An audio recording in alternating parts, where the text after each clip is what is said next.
Coming to you live from the Business RadioX studio, it's Franchise Marketing Radio. Ready to revolutionize your franchise with AI? Franchise Now empowers franchises with advanced AI solutions, automatic processes, and enhanced marketing strategies. From personalized customer interactions to predictive analytics, we help you harness AI to drive growth and efficiency. Transform your franchise with the power of AI. Visit Franchise Now to learn more and take your business into the future. Now, here's your host.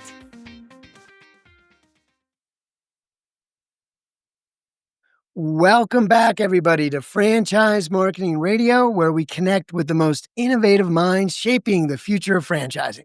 I'm your host, Rob Ganley, and today we're joined by a leader whose impact spans 3 mission-critical brands within the disaster recovery space. Tim Fagan, he's the president of 1-800-Water Damage, Blue Kangaroo, Packoutz, and 1-800-Board-Up, 3 powerhouse brands under the Bell 4 Franchise Group umbrella. Today, we're going to focus on the franchise that helps homeowners and businesses take the first step towards restoration after water damage strikes. And we're talking about 1-800-Water Damage. So, Tim, welcome to the show. Well, thanks, Rob. Thanks for inviting me. You got it. So I'd just like to kind of start with, how did Tim Fagan, a long history here in franchising, how did you wind up with the Bell 4 Group and running these 3 brands? That's a great question. Sometimes I scratch my head and I wonder the same thing myself.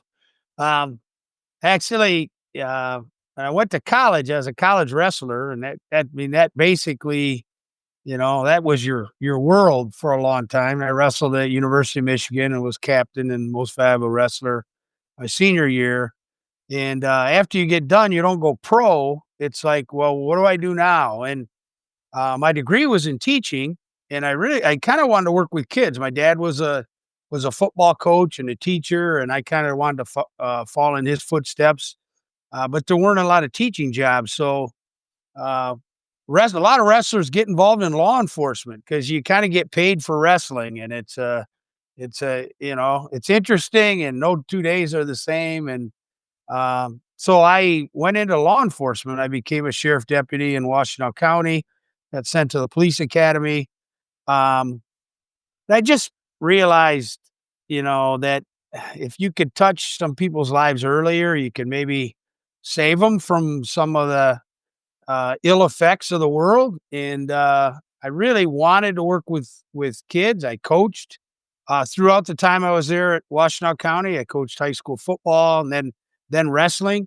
And I ended up getting a job in Oakland County at Lake Orion Schools as a school police liaison officer. So I did total of about 8.5 years with the sheriff department, 4 with Washington, 4 with Oakland County. And then the principal came to me one day and he said, "Hey, we love the job you're doing, coaching football and wrestling and, and working with our kids, but I would like you to apply for assistant principal job." And I went, okay, but I was never a teacher. He said, "Yeah, but you're a certified teacher and you got a master's degree in administration," which I did. And I said, yeah. And he goes, "Well," so anyway, he typed out my application for me, his letter of interest. And he said, "I just need you to sign that. That's all you need to do." And so I left the world of law enforcement and I entered the school or the education world. They paid better. I didn't have to work weekends or nights or holidays. And they had a better retirement plan. So I thought, you know what? This is kind of an easy choice. And I get to work with kids. So I did that for 7 years as assistant principal at Lake Orion High School. I continued to coach wrestling and football, wrestling through the whole time and football, but a couple years. But as I started to get a family and we started to have kids, I actually married a biology teacher there. And we started to have kids, and my dad had started a carpet cleaning company in Ypsilanti, which is right next to Ann Arbor. And and he kept wanting me to come home, come back to the, and help with the family business. And he'd probably been 5 or 6 years asking me to do that, and finally, after my wife and I, we had our 5th kid, I was kinda looking at schoolwork and business, and I thought, "You know what? I'm gonna try business. I can only do it once, and if I, don't like it, I can go back to education if I want," and, so I took the jump. I took a pay cut, and, I left education, and I went into the business world. It didn't take me very long to figure out that you can make a lot more money in water damage than you can cleaning carpet, so, I put an offer together to my dad, and I changed the name of the company from Coach's Carpet Care to Coach's Catastrophe Cleaning, Restoration Services. Um, we grew the business from 17 employees when I entered to 70 when Belfour bought me 15 years later. So in 2010, we were acquired by Belfour, and we were a $7 million company, mitigation only. We did not do rebuild at all. So it was a nice synergy with Belfour. It was heavy into the rebuild side. So they acquired us, and myself and my 70 employees went over to them, and I worked for Belfour, Michigan, 5 offices in Michigan, as a sales guy for 8 years after the acquisition. And in 2018, Rusty Amirati, asked me, "Hey, I got another project for you. I want you to look at carefully. That means you're being voluntold to take a really good look at this." And it was the franchise side. It was 800 water damage. And there was a model. I mean, it turns out to be there was a model issue. Their model at that time was to sell managing operator models where Belfour and the managing operator are 50/50 partners, and that wasn't particularly for emergency service water damage, particularly where your sales skyrocket sometimes and go way down when there's not a lot of opportunity or events. It wasn't a very good model, and we changed that, and now we have 104 franchises out there, franchisees out there, separate businesses that are running, I don't know, 225 territories or something, but, it's going real well. In, 2020, I was asked to help with a company-owned store that we had just bought. It wasn't called Blue Kangaroo Packoutz. It was a different name at that time, but we changed it to Blue Kangaroo Packoutz. And then, in 2022, Sheldon Yellen, our CEO, made an offer and bought 1-800 Board Up, and then I was asked to come and run that as well. So, yeah, currently I have 3 brands with Belfour Franchise Group. Yeah, and the 1-800 water damage, it's a brand I know, it's just, and man, you're one of the first companies, Belfour. I mean, I know they were a corporate entity and still are, but ultimately started buying franchise brands, and that you would have been one of the early ones. It seems like back in Yeah, they bought 2010. 800 water damage out of Seattle, Washington. That's where it was home based, Yeah, and it was 2015. So we were the 3rd brand. I mean, there's 15 now, but we yeah, were the 3rd. I think we started with ducks. And you can fact check me on that, but I thought it was like 2008 or 2006, and then yeah. a year later, I think Hoods joined, and then there was a gap. There was like an 8 or a 9-year gap, and then 800 water damage was picked up, and then there was another long gap, and I think Blue Kangaroo Packoutz was the next one to come, and that was 2000 and late 2019, early 2020. Fantastic. Well, let's dig into the 1-800 water damage business model a little bit, and maybe talk a little bit about the other 2 as well in a synergistic way. And but as far as 1-800 water damage, we're in 2025. We're living in this strange new world, right? With some technological advances and different things happening. Clearly, things were different 20 years ago, when your dad was running a business and you joined him. Um, what is unique about the model at this point? What would you say has you kind of excited about some of the new things you're doing that technology is enabling? Well, thing that particularly for 1-800 water damage, what so I'll focus on 800 water damage and then maybe the industry if you Yeah. wanted to segue that way, I don't know. But for 800 water damage, what's exciting is we're kind of the little brother for Belfour. I mean, we have access to their training abilities. We have access to their experts if they're piloting a program, be it a software program or some sort of AI program. We can be part of that pilot. They might be using a Belfour office and then maybe a 800 water damage office or two. Um, so while our franchisees are their own independent business people, we're part of a much larger system, and I help with that conduit to those resources that Belfour has because I worked with them, directly with them nationally as a national sales rep for, uh, 18 years. And I also ran their boot camps for 4 years, um, myself and a guy named Ted Foster. So I know the GMs, I know the regional managers, I know the key people within Belfour structure. And so that's the part. I mean, water damage is water damage, but having access to the newer equipment, the newer electronic, the newer AI tools that they use, that part is very exciting, and that's one of the big differentiators Yeah. that I see the 800 Water has that maybe the other franchises don't. Yeah, and I wanted to kind of, the business of water damage, right? Which is can be very stressful um for the homeowner, and certainly could also be stressful for the franchisees if we're talking like a major catastrophe or something impactful. So how do you balance? How do you help your franchisees balance working with the homeowner or whoever is affected, the business in some cases, balancing that sort of empathy and patience and assurance with, hey, we got to get stuff done.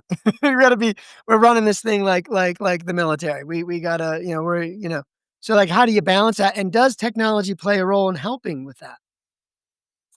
It Technology can help with that, but technology is not going to replace the heart, the sincerity that our most successful franchisees lead with their heart. They have a helper's heart. They have a servant's heart, right? I mean, that's why they got into business.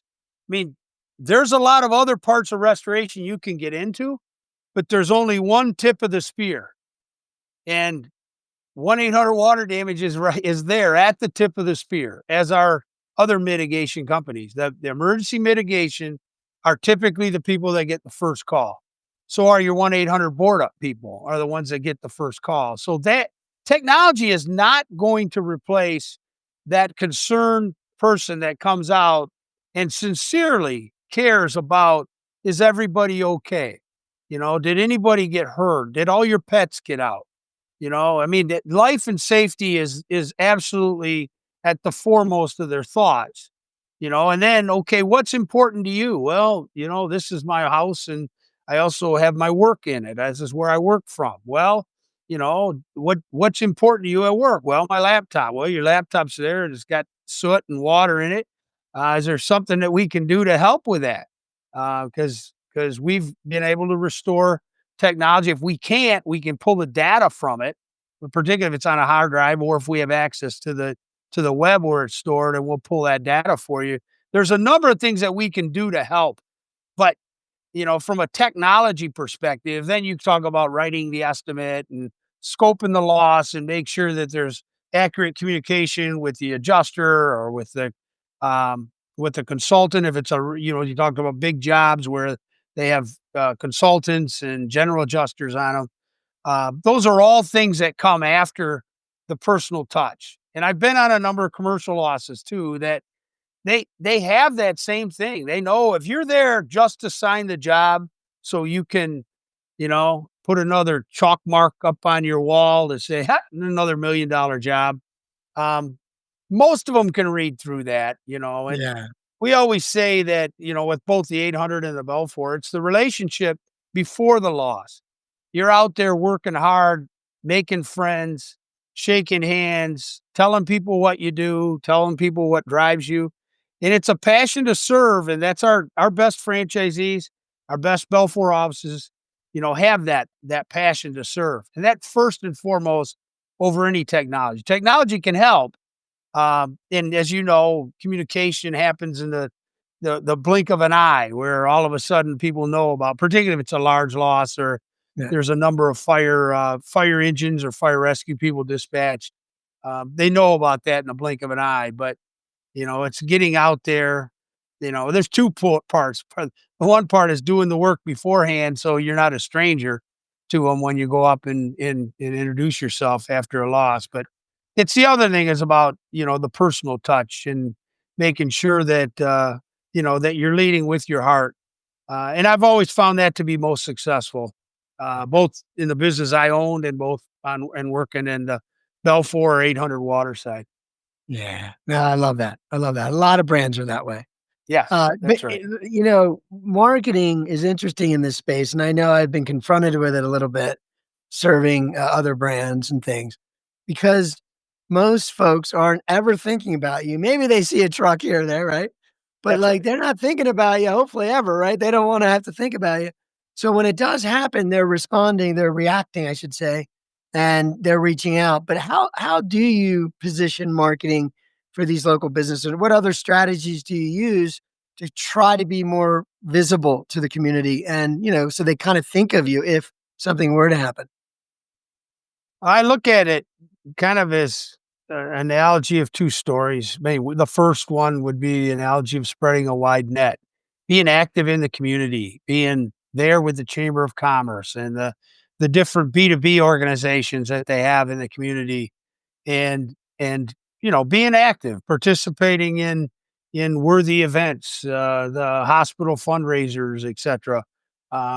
So that's the wider net, but there's also areas that, where we want to market. We want to be a player, marketing with plumbers or marketing with property management companies or with insurance agents or brokers or insurance companies. We want to be players with those, and those are more like fishing lines.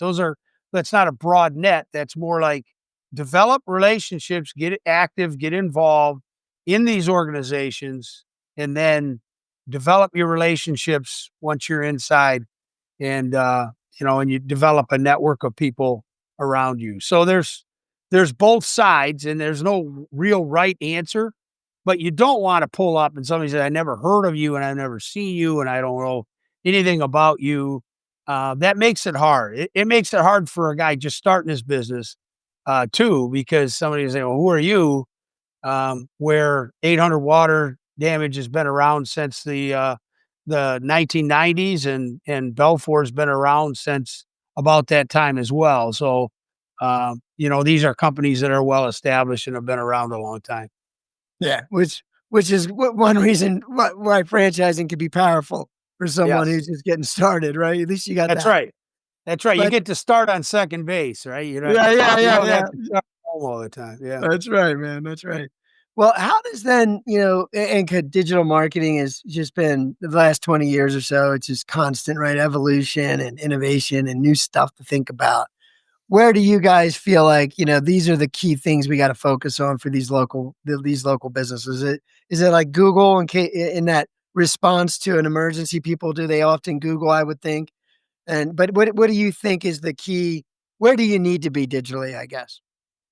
Boy, that's a great question. That's also why we hire experts in those areas, right? I mean, Right. in the last call I had with you, Abby Baker was on, uh, who's our director of marketing for all the brands, and the Belfour side, Alex Gort, um, and to get these two women executives on the phone and listen to the strategies and all the. I mean, I used to know about SEO. That was what I knew about, right? Well, how does this affect the SEO? And they get on and talk about, you know, areas and how long people are staying on websites and what kind of clicks do you have? How many videos do you have? And how long are people staying on that?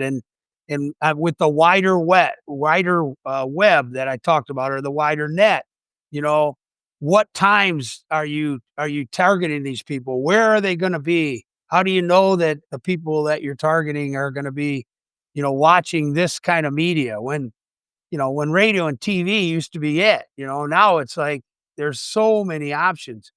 Yeah. So my again, it's one of the advantages of franchising with a powerful brand is that you have experts that work in that area, and then they have staff that write copy for you, and they have staff that does all the graphic design. So we do all that in house, and you have marketing associates that put this copy, and you have videographers that on staff that produce videos. I mean, that's their job.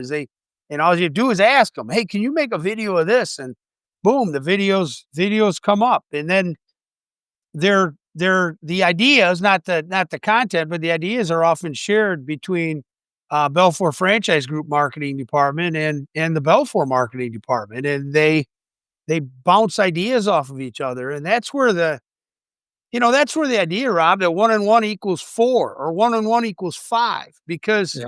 Yeah. they're Yeah. so powerful. But they don't ask Tim. They don't go to me and go, "Well, based on your experience, what's your pass through rate?" And going, that's not my area, but I do know who to ask, and I Yeah. can, and so we're very blessed that we have a really powerful marketing department, both on the Belfour side, and most of those people are based out of Exton, Pennsylvania, or on the BFG side, and most of our marketing people are either based out of Nashville or Ann Arbor, Michigan.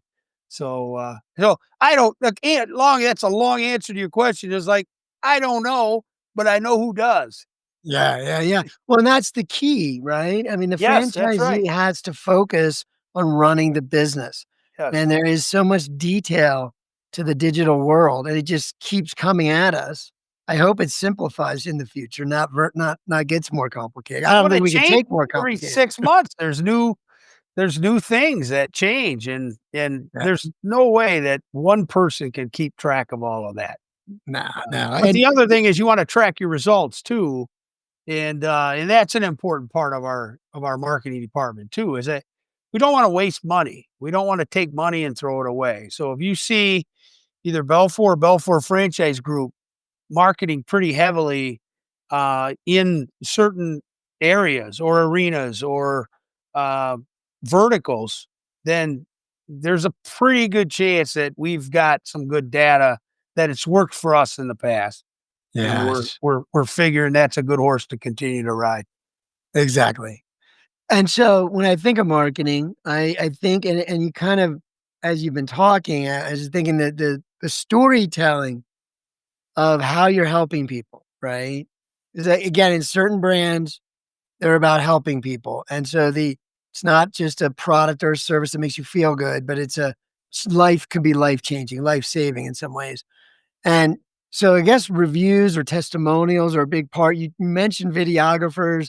I got to believe some of that is capturing stories and experiences that are happening in the brand. Do you find that helpful? And can you share a story with the audience that was just impactful to you? You kind of remember about one of your franchisees and how they impacted a customer? Oh man, I could I mean, there's endless, but anything probably that think comes. of a lot of different things. But first, I'll talk about how or what's important. And the 800 water damage side, um, our Google reviews, Guild Quality, and Review Tracker score number one in our industry out of all franchises out there, and it's not close. So to us, in the end, who are you trying to please? And to us, our goal is to please the homeowner. The adjuster's not writing Google reviews. No matter how much you ask them to write one, they're not going to write one, right? But the homeowner is. The homeowner's going to write those. And those 5-star reviews are really important to us. And we track those and we dissect them. Like, where are they coming from? And where are some of if we have any bad reviews? I mean, certainly we follow up with those customers to find out, where did we drop the ball? was there anything that we had control over? If the adjuster didn't get back with the homeowner, we don't have control over that. But we do have control over response time and how quickly we get the estimate out and, and asking numerous times for the okay to get the job started and that kind of thing. So we have some control over that, but we do that. We really manage that very, very carefully. And that is a differentiator for our brands. BKP's not Blue Kangaroo Packoutz is not very far behind either on their scores. Their sales cycles are longer because they're dealing with contents and not emergency mitigation, but their scores are right there with 800 water damages. And that's probably, when you're thinking about, hey, are we doing this job? Are we doing what we said we were going to do? That's really, in the end, it's what does the homeowner think? And that's a big indication to us if, we're pleasing that person that had confidence in us to sign a work authorization, maybe in their hour of greatest need, in their hour of most chaos. And they trusted us to bring some sort of order to their chaos.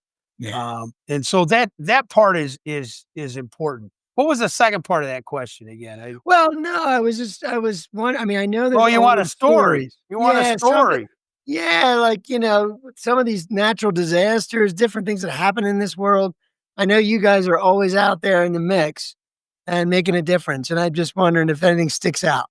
All right, I'll give you a story. It's kind of a unique one. I got a call about a certain court building, like a state Supreme Court building that had numerous fires. A vandal broke in and set some fires, and the fires set off the sprinkler systems. And now you got soot and you got wet.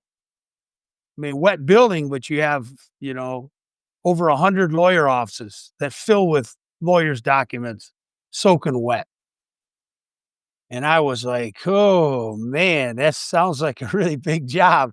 And you're always vetting and you're trying to say, is it something? Yeah. I mean, in some of my franchisees jumped on it. They went all in and, me with my, now, 30 years experience in the industry. I was like, I don't know if I jump all in because in the end, your customers are going to be lawyers. Like every one of them gets free legal advice, And I'm going like, you're going to make all those lawyers happy. But this franchisee dove in on this particular job, and he got a work off signed, and he got that the risk management department for that state is paying them direct because they're self-insured. And job's been going on for like a year and a half now because it's, the Packout's been done, but the processing of all the documents and stabilizing them and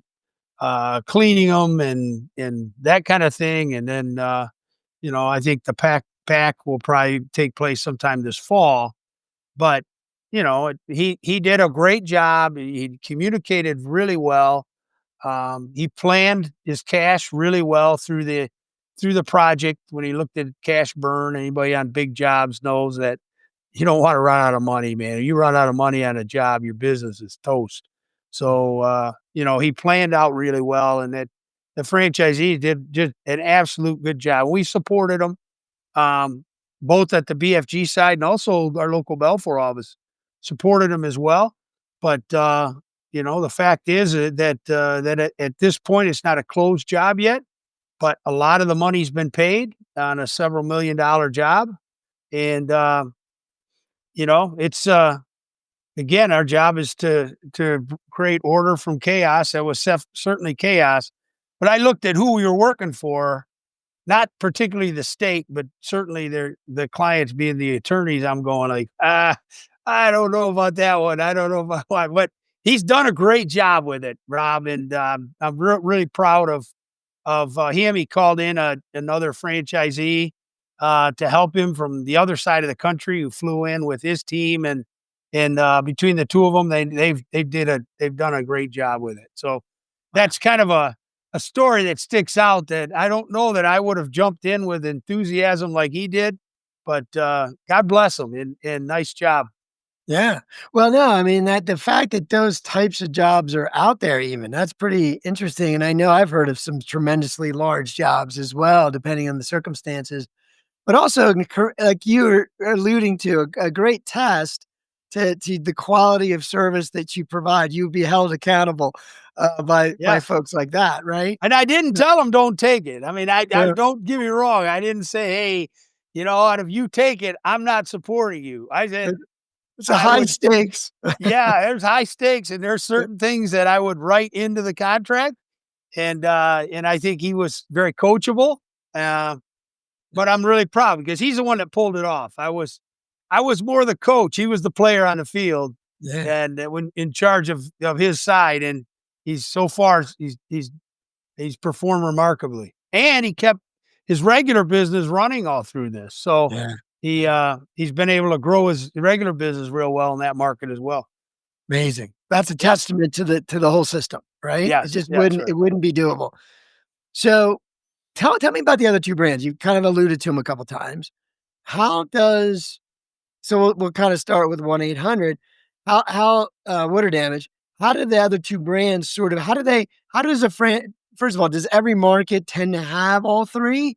Or and if they maybe not, but then in the markets where there is all 3, how do they partner? Is there a process where they evaluate, do we need all 3? Do they work are they synergistic and working together? And how does that kind of work itself out? That the synergy is hugely important, but we can't make people be people's friends. We can't like we do business with people we like, right? And we have opportunities where we invite or we introduce all of our 15 brands to each other.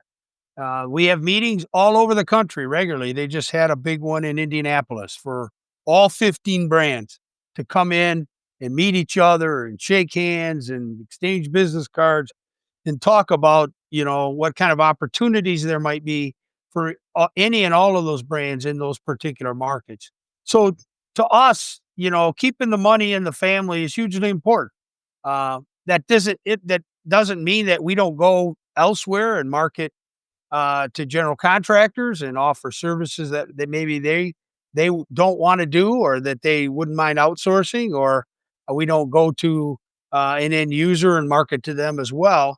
But the fact is that we spend a lot of time and energy talking about um, these market domination meetings they're called, but they're meetings of all Belfour franchise group people in a general area. So that part is really important, but that can't be the marketing effort of a franchisee. And I don't care if they're running an enhanced franchise or they're running a chem dry or they're running 800 water damage. That can't be the extent of it. Their marketing has to be more extensive than that. So Right. on the Blue Kangaroo Packouts, that marketing is almost all B2B and it's almost all relationship based because they're not tip of the spear. Typically, that's not the first thing that somebody thinks about when they have a significant water damage or a fire that, oh my gosh, what do I do with my contents? They're really concerned first about stabilizing that environment and making sure everything's safe and then mitigating the damages, particularly to the structure. And then they talk about, so they're further back from the tip of the spear. Right. For 1-800 board up, they also are at the tip of the spear. They're the ones that get the call in the middle of the night during the kids' birthday parties, whatever, that, there's a board up opportunity at, 561 Brown Street. And that means they have to go right now. That means a fire chief um, or a command officer on scene has requested that a board up be done, or a perimeter fence be installed, or um, some some shoring up of uh, of unstable structure needs to be done, and our board up teams are ready to do that. Their trucks are stocked and loaded and ready to go. So their 800 board up is a lot like 800 water damage at their tip of the spear, where the BKPs, can schedule that, for Monday morning, and they don't have to go out over the weekend or whatever. Yeah. You said you were a Michigan State or University of Michigan wrestler. Which one again? Oh, the University of Michigan. Okay, okay. I just want to say I respect you highly, and as being a police officer too. But you got to be a tough guy Well, thank you for your to service. do that. I went Yeah. to Penn State. I wrestled intramural, and that kicked my butt. They were Oh, good. They they're were. very good. They're best in the country. In fact, their wrestling team is is the most dominant team of any sport, any university of any sport in the country right now in the NCAA. Yeah. Penn State wrestling is absolutely dominant. They got phenomenal program, phenomenal coach. So congratulations for being alum. Yeah. Well, Being I had some buddies that could do it. They were on the varsity team. I always respected the heck out of them. yeah, yeah, But I brought that up because, doing this kind of work is sort of like that too, right? yes. And, you know, being the president of the brand, you're obviously responsible for the growth and, bringing in new franchisees. How do you how do you go through that process of spotting? I know they don't necessarily have to have a background specifically in the business or in the industry, but how do you identify the right heart, the right person that you just feel, okay, they're going to be able to do this type of business?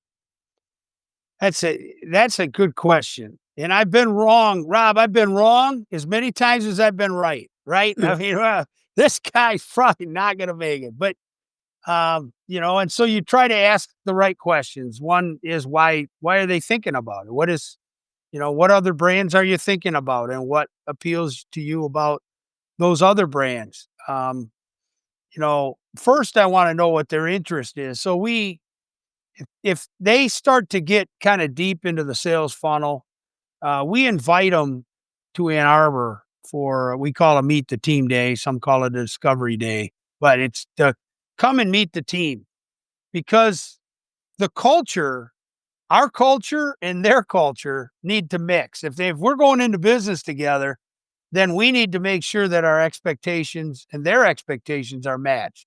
Because if they're not, it's much easier to get those out at a meet the team day than it is in another way. So there's been some that in the end, when I go do a deep dive as to really why they want to get in this business, and I had an uncle and he chased fires all the time, and he made a lot of money, and that's what I want to do, and whatever. That's probably not going to fit our brand real well. I mean, that's just not and we'll have that honest discussion. But a lot of times it's at the meet the team days that we talk, and I tell them we have breakfast every meet the team day at 8:30. We have breakfast together. They have a dinner the night before with other brand members and leaders in the brand, but the morning of their long day, we have breakfast, and I ask them a couple questions, and I say, one, I said, have you made your validation calls? And they're going, well, I made 3, and I said, make 33. I mean, make sure that you know what you're getting into. I said, the second thing that I want you to do is I want you to pay attention to the culture. You're going to get so much information because you're going to meet with all these major departments that are responsible for helping franchisees, but pay attention to the culture and vet it. And often they'll bring their wives. I encourage them to bring their wives. It's not all, sometimes the wife is the owner and the boss, but I want both husband and wife, if they're married, to have an impact, to look around, because they see different things. Guys, generally, this is sexist as heck, but I'll say it anyway. Guys have a tendency to be focused on a goal, which means this is what I want. This is and the blinders are on as far as what's going on the periphery. And the women have a better sense of looking at a 360. They, their sense of environment is typically better. And anybody who's in business, I don't care who you are.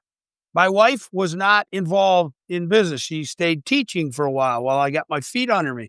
Well, don't think that I was running that business by myself, because every time I got up from one of my kids' parties, and it's at a birthday party, and said, I got to go. I remember when my Yeah. my fifth daughter was born. My wife was expecting any minute, and I had a large commercial fire that I got called out to that night, and I went out. I got home at about 4:30 in the morning, completely exhausted, covered with soot, and she was in bed. Well, little did I know that her water broke an hour before that. She'd already taken a shower or whatever, and this was our fifth kid, so she kind of knew how much time she had, but she didn't wanna upset me, not upset me, but she didn't wanna, like, take a shower and, relax and take a nap, and I said, "Why you up?" "Oh, I'm just," she's pregnant, and he goes, "I'm just uncomfortable." So, well, she let me sleep for about an hour and a half, because she knew that, I'd been out all night, and, she said, "You know what? I'll know when it's time," and so she nudged me at like 7 in the morning or 6:30 and says, "It's time to take me to the hospital." Of course, as a dad, my feet were on the floor and my heart's going a mile a minute. How fast do we need to get there? But anyway, I mean, the bottom line is they're in it together if they're married. And I want them to pay attention to the culture and I also tell them that while we're paying attention, while you're paying attention to us and our culture and our people, he said, we're vetting you too. We're seeing if, we're trying to get a 360 from the different people you meet with to see if we think that this is, one, a good opportunity for you as far as, the business that you selected. And two, is ours the best, for you in that. And so we're pretty selective in that. And people that say, why don't you, just grow this? My Sheldon Yellen and Rusty Amirani have never told me that you got to grow it by 10, 15, 20, 30 franchises a year. They want qualified franchises. They want to continue to dominate the Google, the Guild Quality, the review tracker reviews. They want to continue to have your name up on, certain TPAs saying, "Hey, when we have a cat event, they're one of our shortlist companies to call out because they do such a great job with our customers." So that's what the goal is. It's not to put, a huge number of dots on a map. It's to have very polished, good people that fit our culture, they fit ours and we fit theirs. And so anyway, that's kind of the answer, Yeah. um, It's a that good I one. would share. It's a good one. And I got to give it a shout out to your wife. What an amazing thing. What an Yeah, amazing thing. yeah, she's an amazing lady, I'm no question serious. about it. No Next question level. about God it. But bless she's her. been, we that was, She knew the playbook, man. I mean, that's yeah, yeah. I've amazing. been What a doing it heart. for about 2.5 years when that happened, and she knew. She just said, "Let me just let him sleep for about an hour, and then I'm gonna nudge him and say, 'Hey, Tim, I That's think a it's time.'" courageous. Yeah, Yeah. and you were freaking out. Like, she's cool. She's used to it. You're like, She's very cool. She's very cool about that, and I've been needled by peers that said, I can't believe that, you couldn't read that. And I said, well, no, I was so exhausted. My eyes were rolled back in my head. Took a yeah, shower to get the soot off, and I think I was sleeping before my head hit the pillow. But yeah. I yeah, can imagine. What a story. That's beautiful. So, okay, I know we talked before in an earlier conversation about AI, right? We were talking about this tool that you guys implemented to help streamline, I guess the quoting process or the evaluation of the job, right? yes, I wanted to share with the audience just a little bit how that thing works because I thought that was pretty amazing. So there's AI things that we're using right now, and there's other things that are on the research and development um, module, if you will. They're in development, or we have certain parts of the country where we're doing actual pilot programs for. But where we're using AI currently is certainly in our training department. Um, Creating training manuals, we use AI all the time. Creating PowerPoints, quizzes, where you can get in and again, that the longer that you have the AI running, the more it learns. Like you can type in, "No, do this," or "I don't want an easy quiz. I want a moderate quiz or a difficult quiz." and for this module, and it gets smarter and smarter, as it's, so I think of a lot of things like in bell curves, where on the left side is just starting out and the far right side is mature. Um, I think we're in the middle of that bell curve on the left of center right Yeah. now Right. on creating training manuals, generating images, specific images for training slides, translating it into different languages. So while 800 water's not in a lot of countries, Belfour is. And so when they do training, we do training in, I don't know how many languages, 30 probably, but it will translate that into languages. It'll AI will take characters or images of certain people and put their voice into the words, even if that person's a trainer. I mean, you're going, that's in when you see that happening. So this is stuff that we're doing right now. You see it, it's like phenomenal. You go, how did they do that? And we don't even know, like, I know for me too, because we're all here experiencing similar things, right? But it's Right, like, what right. do I even do with that? You have a million ideas that you never even would entertain That's without it, right. right? So it's a And the thing about it is it gets smarter, right? As you continue to program info in, it gets smarter. Um, so sometimes you have to remind yourself this is a human first business, not AI, even though you get excited about some of the stuff. This is more in the training side, but in the field, um, we're piloting some programs where they'll do before or after 3D scans, um, and generate an exactimate estimate off of the differences in the two scans. Now, I would say that's in the first 10% of the left side of that bell curve, because we write it and then we ask that to write it first, and then we write it, and then we look at the differences, and the differences are still substantial. But for every time it gets to see how you wrote it, it learns from it and it gets better the next time. So that's the part, and I don't, and we need to learn to work with AI, but not let AI do our work for Right. us. So I think that's the part. Um, there's like, kind, and quality recognition. There's content recognition. And then pricing it after that. There's LiDAR that's out there in the field right now, the light detection and ranging, using laser pulses. There's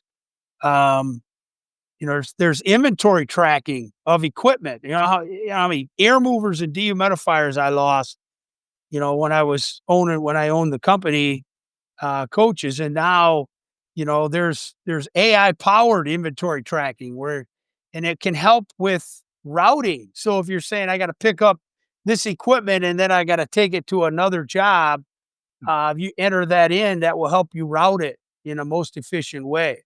Marketing routes you can make, using AI, and the more that you use it, the smarter it gets. So the better it gets. Um, Job scheduling, particularly if, for general contractors, and many of our 800 water damage franchisees have general contractor licenses and are GCs. And it's always like, well, when do I schedule these different trades? And AI can help with that intelligent job scheduling, and then send out the emails to the subcontractors to let them know, hey, can you be out at the house at this time, and make sure that that's scheduled. So, you don't get the drywall repair guy coming after you've already painted. I mean, that's kind of, that's in the wrong order. Yeah. So, we're always looking for continuous improvement, but in the field, I think of kind of three things. I think of identification, like it does. We're finding that AI does a really good job of identifying like, kind, and quality. With the more information that we give it, the better it is identifying what the issue is. It can help identify scopes, particularly if you have before pictures, like quality, high definition pictures. It helps with accuracy, and that's getting better and better with the 3D scans. Their accuracy is getting better and better with each rollout. And lastly, communication. Um, it helps with that supporting documentation when you're communicating to the two customers that we service in the industry, in the restoration industry, being the insurance company and the homeowner. But those are the areas that I think, we're at the far left part of that bell curve, Mhm. but it grows exponentially. So the more information that we have in, the quicker that it starts heading down that far right slope. And we're not that far away from that. I mean, it's crazy how fast that's coming down the road. Yeah, no, I know, and I see it every day. And I would say, again, the attitude or the focus is you know what the experience that you want your customer to have, right? And you know what they're going through. And so the only question is, how can AI improve that, right? Right. And how can it help us be better at what we do? And everything you mentioned is just areas that help your franchisees be better at what they do. And that translates into lower stress, clarity for people, comfort for people, because they just understand better. It gets done faster, that sort of thing. So That's right. that's beautiful to hear. And yeah, look, if everybody is kind of what you're describing the country, like you're describing pretty much everybody, unless you're in AI, like you're an AI technology company, but like pretty much everybody's in that early part of the bell curve. But you're right, we'll flip over to the top pretty quick in these next Yeah. few years. So it's going to be exciting. With that said, thank you for your time today, and just wanted to give you a chance just to finish this up. And I don't know if you had any advice for. I always like to ask your perspective on if somebody is on the fence about this kind of a business, right? And it could be any of your brands, but obviously your three very well. Is there any advice you'd give somebody like that may be interested or even talking to your teams right now? What kind of advice would you have for them to make a good decision for themselves? A lot of times, for one reason or another, we're blind, or we kind of operate our lives either robotically or by habit. Um, so if I was going to make a big life decision, and I just talked to you that I made three very different career changes, and I was going to do it again, and I didn't do this, so I don't say, well, Tim did it, but I recommend it. Write down the 10 people that you're closest to that know you the best, that are most influential, and then put your options. If you're looking at a career change, write those down and have them rate that for you and why. Put why. Say, look, I'm thinking of, I remember early on the last administration, I can't tell you how many people came from the oil business, right? Because they saw the future of oil kind of going down and green energy and all that. And a lot of them wanted to join 800 water damage. We picked up a bunch of them with BKP too. But the fact is that, you know what? It might look sexy. We might have nice websites. Somebody says it's easy to do. Um, and, I would argue with that. But if it was easy, everyone would be doing it. But what I would do is, if I was to do it again, is I would put down by 10, write them down. Who's the 10 most influential people in your life that you like, that you respect. Put your options down and have them choose for you. If you were me, you know me better than anybody, what would you choose and why? And then I would weigh heavily on their recommendation, because they're looking from the outside in. Now they're not going to make the decision for you, you will, but I would take that information that they provide for you. And I will tell you, in the brands that we discussed today, there's a big difference between being at the tip of the spear. From a lifestyle perspective, you better have a huge heart that wants to get out and help people in their worst time, including leaving birthday parties or, maybe putting your daughter's birth off by an hour and a half or whatever. I Right, didn't put her birth off, by the way. She was coming when she's coming, but right, right. getting to the hospital earlier. But the bottom line is, that's very different than having something that's more scheduled, Yeah, because it's a lifestyle different when you can schedule it and say, I'll be there in 2 days, or, how about Friday at 2 o'clock or whatever. But that's what I would do. I would get outside perspective from people that know you the best. yeah. I love that. I like to ask that question a lot because I usually get different answers, and that was Yeah. a new different one. And I mean, the perspectives you would get from those 10 people would be probably at least a lot of them would be like, "Ah, I didn't think that. I didn't think you looked at me that way." But Or that's if you cool. only had one option, I would check, if somebody gave that to me and they had one option, I says, "You haven't done your homework. I mean, you're Right. only looking at one thing, That's right. and I would like to know what options you're considering," That's so right. Yeah, do look at more than one. Don't just look at one. absolutely. That'd I be my agree with that opinion. one. Yeah. Well, Tim, it's been a pleasure, having you on today. What would be the best way for folks to reach, your brands or Belfour? What's the best pathway to kinda do that? Well, if you need to get a hold of me, tim.fagan at belfrangroup.com, would probably be the easiest way, or you can go to Belfour Franchise Group website, and get a hold of me that way. Beautiful, beautiful. Well, I tell you what, you lead from strength. I appreciate you. I'm glad there's people like you in the world and companies like yours. So, I know that you do help when people need you, and it's always a good feeling when there's people like that. So, thanks for the Well, businesses that you run. Appreciate you. thank you, Rob. Take care. Yeah, appreciate it. And for everybody else, if you enjoy the show, please share it and, bye for now.